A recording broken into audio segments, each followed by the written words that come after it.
We are seeing more details coming out of Gaza as the sun starts to rise here in the Middle East and the full scale of these strikes starts to be fully appreciated. We do know that these strikes have hit right across Gaza, stretching from the north through Gaza City, Deir al-Balah in central Gaza, down into the south. Areas such as Khan Yunis and Rafah also hit as the Israeli military launched these large strikes in the very early hours of this morning. The military saying it had hit dozens of targets across the strip, with the Israeli Prime Minister's office saying that this was in response to Hamas refusing to release more Israeli hostages and also refusing to accept the terms of a ceasefire extension, proposals that have been put forward in recent weeks, particularly those from the US administration, the special envoy to the Middle East, Steve Witkoff there. The strikes and the scale of the devastation, as you said, the death toll continues to rise. It is now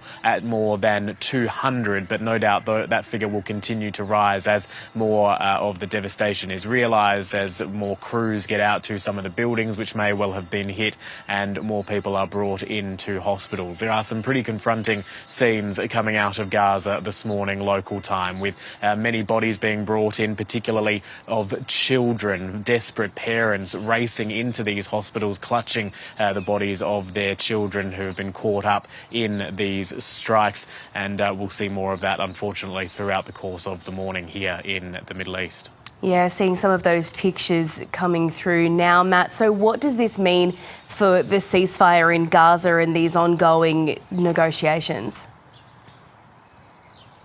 Well, it seems like the ceasefire had been on the verge of collapse for some time now, and this may well be the thing that pushes it over the brink. But we do need to also stress that it is very early in this process. We are still waiting to see exactly how Hamas will respond to these strikes. It has issued a statement criticising the Netanyahu government for launching these strikes, saying that these are attacks which are putting the lives of the Israeli hostages still held in Gaza at jeopardy there, and calling on the international community to pressure Israel to stop its aggression here.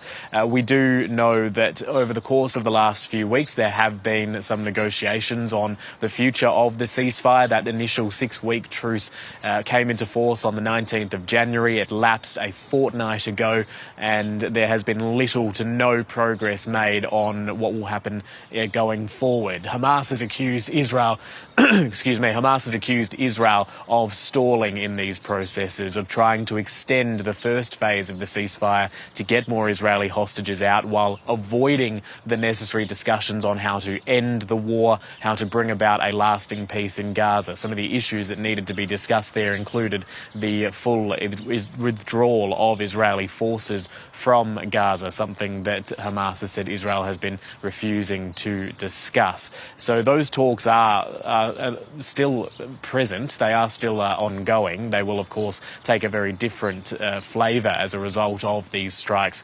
overnight. But we'll wait to see how that plays out as this region wakes up to this news of these devastating strikes across Gaza.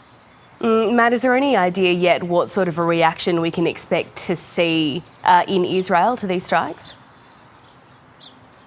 Well, I think the timing of these strikes are quite interesting, given that we were expecting to see, starting today and stretching into tomorrow, large-scale protests against the Netanyahu government. Now, the Prime Minister has faced repeated criticism across Israel for refusing to end the war. His critics say he is prolonging this fighting for his own political purposes, that he is putting the interests of the military and fighting ahead of getting those Israeli hostages home. There are 59 still held in Gaza. More than 30 of them are believed to have been killed during the course of their captivity, but 24 of them still believed to be alive. Their families have been agitating for the ceasefire to continue, and we are expecting some of those advocates to be taking part in these protests across the country today, beginning in the next couple of hours or so. There's also been criticism of the Netanyahu Netanyahu government for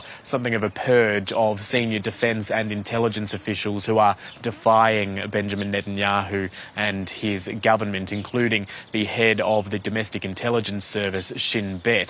The government is trying to, or the Netanyahu cabinet is considering whether to oust him from that position. The Prime Minister says there is growing distrust there, and that has also led to more of these protests being planned across the country. So that sort of response will start to come in thick and fast as Israel starts to wake up and as people learn of what's happened in the dead of the night here. But of course, we also will be monitoring reaction coming from the broader Arab world as well, as many countries have been highly critical of Israel's actions throughout the course of this war that's been raging for 16 months now, albeit with this truce in recent months, but highly critical of Israel's blockade of humanitarian aid in the last couple of weeks, its decision to shut off electricity to the Strip in the last week or so. Many Arab countries saying that Israel is the aggressor here, that it is refusing to negotiate, and that accusations that Hamas are the ones delaying and derailing this peace process are unfounded, Melissa. Matt, you touched on it there in relation to the blockade of aid. Can you just give us an idea of this situation in Gaza before these strikes and the state of the hospital system where these injured people are being taken this morning? Yeah, so around a fortnight ago, just over a fortnight ago, the Netanyahu government announced it was going to stop all humanitarian aid entering the Strip. Now, there has been humanitarian aid entering Gaza throughout the course of the war. While the fighting was at some of its most intense, there was criticism that not enough aid was getting in. And while the ceasefire was in force, there were more trucks managing to get in, but it was still, according to humanitarian agencies, not enough for the population, that it was only sort of making a dent in the significant shortfalls in aid that had been presented throughout the course of the conflict. In the last week or so, we've also seen electricity being shut off to Gaza. That hasn't had a huge impact in terms of keeping the lights on in homes, or whatever homes are still standing in Gaza. What it has done has exacerbated the water crisis in the Strip, because some of the Israeli power that was getting into Gaza was powering a desalination plant supporting some 600,000 people.